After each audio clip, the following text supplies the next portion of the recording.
From all the fabrics, polypropylene is really the material that floats, but because of the red in the dye, because the islands are pink, but to make the pink you need the red dye, and the red dye has a lot of iron in it.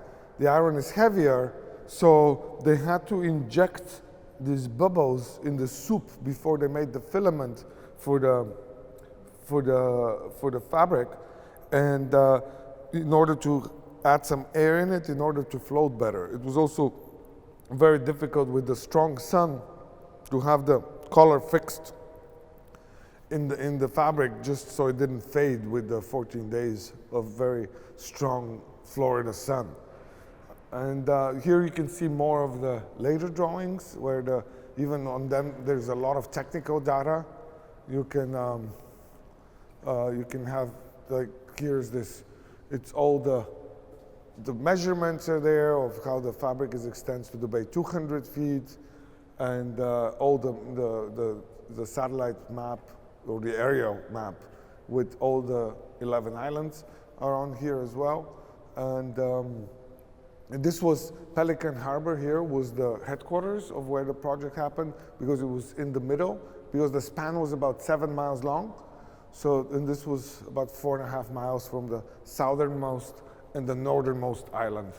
And in the film also you see very nice how the boats are like setting off to float the booms with the fabric to each island, and each island had a team, and they were, it's considered still one of the sexiest projects that they did, because I guess it's Miami. There was a lot of sun and warm. There were a lot of babies that came out of that project, because all some people met while working on the project, and they had babies. Now they're 40 years old now, but it's a whole different story. And I mean, you can also you can see how Christo was very specific about the colors in the drawing. Some are more faded, some are punchier because of the way the sun reacts with the fabric. And you can also see the way that, like in the photographs, is the same thing. You can see that in the same way. All these drawings are made by Christo's hand. He never had an assistant in the studio. It was even, he did the framing himself. Christo wanted to be an artist since he was 5 years old, and he had very supportive parents who he had tutors, and he was drawing since very early age. And then he went to the Art Academy in Sofia in Bulgaria, which was a very conservative academy, where he even had 2 semesters of dissecting human bodies to learn the muscles in a very classically trained way. And then in 1956, Christo left Bulgaria to visit some relatives in Prague.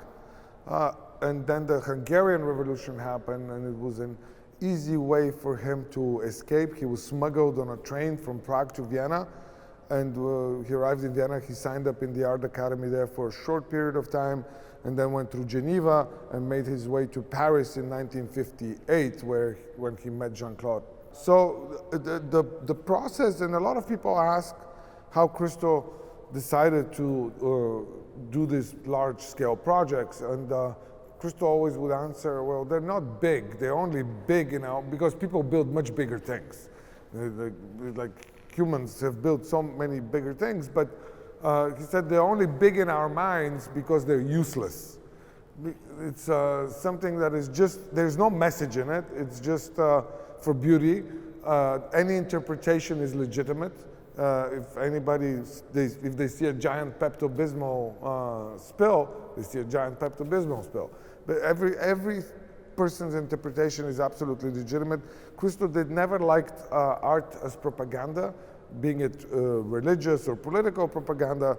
He just wanted to create art for art's sake and for the pure beauty of it. Of course, so these large-scale projects in a way developed with Christo because when he was in the Art Academy in Bulgaria, the Orient Express was passing through Bulgaria during the communist times, and they were taking the art students and sending them to the countryside to help the farmers organize their equipment in order to make it look more prosperous. So, and this was the first time that Christo had the encounter and the idea. From there it came the idea of discussing aesthetics with people that are not involved with aesthetics. And this is the part about public art, which was very important to Christo and Jeanne-Claude, was that usually if people come to the museum, like here, you usually are interested in art. If you go to a gallery, you're interested in art. But with public art, you're confronted with it without having even any interest in it, and it stimulates something and wakes up, and you can hate it, you can love it, but you're still talking about art. And so then Christo, through making the drawings, and Jeanne-Claude never drew. It was Christo that was drawing the drawings. Jeanne-Claude used to joke that they never did, three things they never did together. They never flew on the same plane, Jeanne-Claude was not drawing, and Christo had never met the accountant. So it was, so through the drawings, Christo would clarify the vision and work with the engineers how to solve some issues, but at the same time, the drawings, as any artist would do, were being sold to collectors or museums. And then with the money, instead of buying diamonds for Jeanne-Claude or a yacht or whatever else, they would put the money into the projects, and that's how the projects were financed. They were always self-financed. They never had any sponsorship or grants. It was all self-financed projects. So this was a very important thing for them, because it was ultimately their work is about freedom.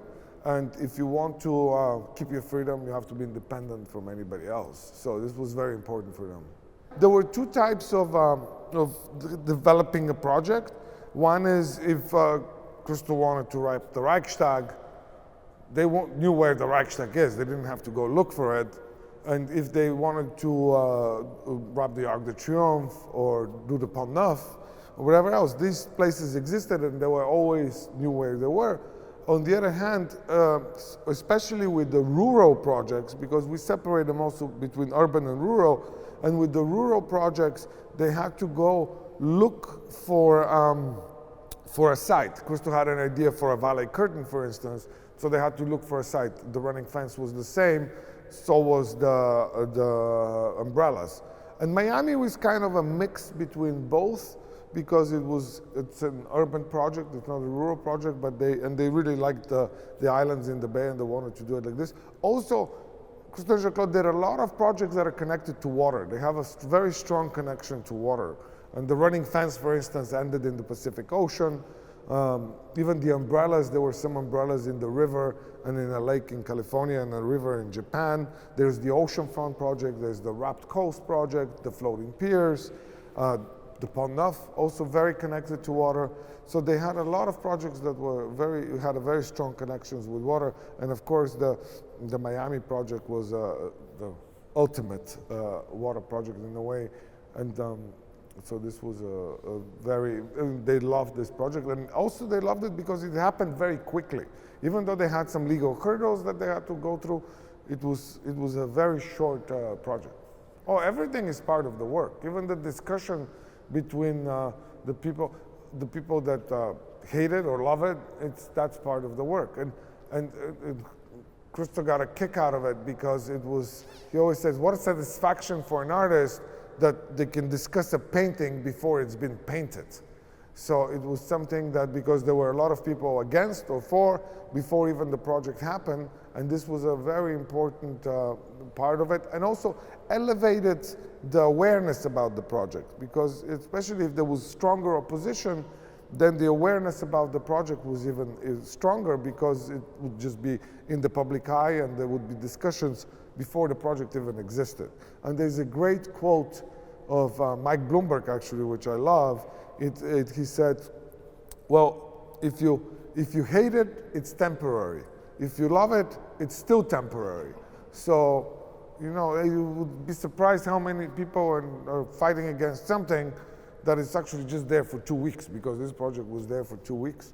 And but Christo had a very good mediation lawyer, and that was the lawyer for the Gates. His name was Ted Keel, and Ted Keel said, well, if humans invented the cure for cancer, there still will be somebody against it. So it's something in our nature, I guess, that makes it like this. But it becomes part of the project, and some are easier, some are harder, some take longer. I mean, the Gates took 26 years and 3 refusals. And the Reichstag took 24 years. The Pont Neuf was 10 years.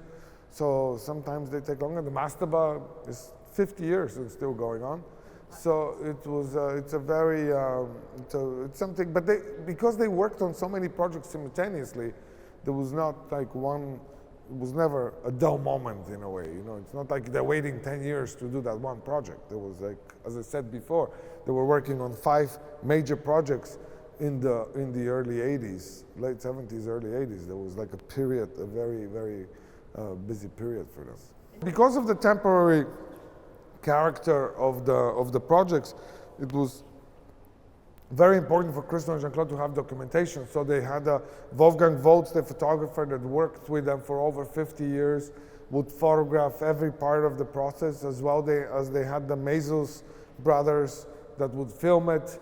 They kept every piece of document, from permissions to plans to engineering drawings, all of that, because it was important to archives, and also to have an exhibition like the Surrounded Islands documentation exhibition, which later on they would also use this exhibition to sensitize a place where they would want to do another project.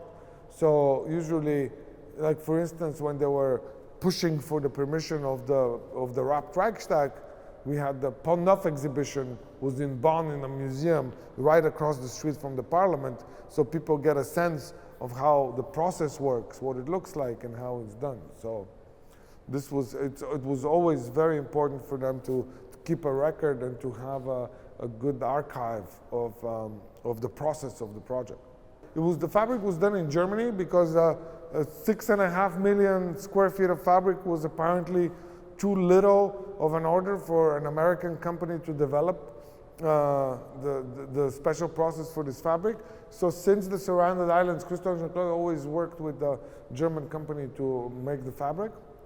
And actually, we don't have a picture here where it was a very nice way, because to sew it, there were very long stretches of fabric that needed to be sewn.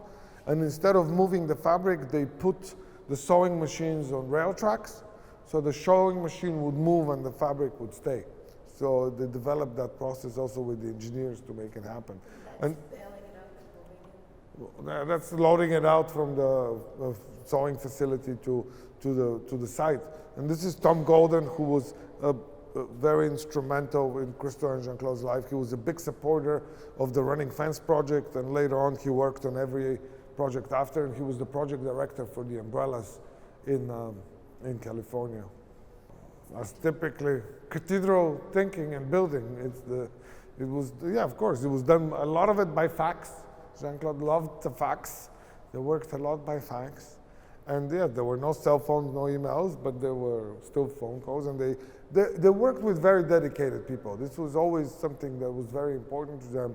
And even still today, we use the same thing, that it's extremely important that the people that they work are completely, fully dedicated in this project. So then you really know that you cannot fail, because it's like when somebody, even if they're not experts in something completely, if they're dedicated and they're smart, they learn it. And it's not like, but the dedication is really important, and and we still do have a very dedicated team. Well, there were the buoys. I mean, this is like the buoys to mark where the anchors were, and there were the anchors themselves, these anchors were driven by a spike, and then when you put the spike and you push the anchor in and you apply pressure on this, because it's offset a little bit, it would like turn it and like lock it like this. So basically, if you drive it like this, and then you apply pressure on the cable, this whole thing just turns and like locks it in place. They use this anchoring system for many projects. They used it for the umbrellas as well, so this was the tape that the fabric was pulled across. The webbing, they use that webbing because it's easier to pull on it. And you learned a lot about, and they've been doing this for a while. So they had done the oceanfront project before that. So they learned a lot from the oceanfront project in Rhode Island.